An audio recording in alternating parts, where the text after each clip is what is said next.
ഇന്ത്യയിലെ ഈ അദ്ഭുത ക്ഷേത്രത്തെക്കുറിച്ച് അറിയാമോ? തെലങ്കാനയിലെ ഭുവനഗിരിക്കടുത്തുള്ള ഒരു പുണ്യപർവ്വതമാണ് സ്വർണഗിരി.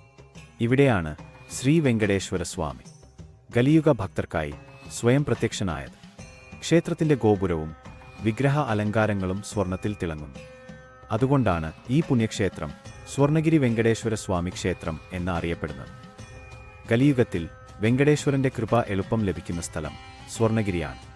ഇവിടെ പ്രാർത്ഥിച്ചാൽ കഷ്ടതകൾ മാറും, കുടുംബസമാധാനം ലഭിക്കും. ഈ ക്ഷേത്രം സ്ഥാപിച്ചത് ശ്രീരാമാനുജ വൈഷ്ണവ സമ്പ്രദായത്തിലെ മഹാനായ ആചാര്യൻ ആയ ശ്രീ ചിന്നജീയർ സ്വാമിയാണ്. തിരുപ്പതിയിൽ പോകാൻ കഴിയാത്ത സാധാരണ ഭക്തർക്കും വെങ്കടേശ്വര സ്വാമിയുടെ സമാന ദർശനവും ആരാധനാനുഭവവും ലഭിക്കണം. അതിനാൽ തന്നെ തിരുപ്പതി ബാലാജിയുടെ ആഗമശാസ്ത്ര രൂപം, വൈഖാനസ് ആചാരങ്ങൾ, ശ്രീരാമാനുജ സമ്പ്രദായ പൂജകൾ എല്ലാം കൃത്യമായി പാലിച്ചാണ് ഈ ക്ഷേത്രം രൂപകൽപ്പന ചെയ്തത്. മുഖ്യപ്രതിഷ്ഠ ശ്രീ വെങ്കടേശ്വര സ്വാമിയാണ്.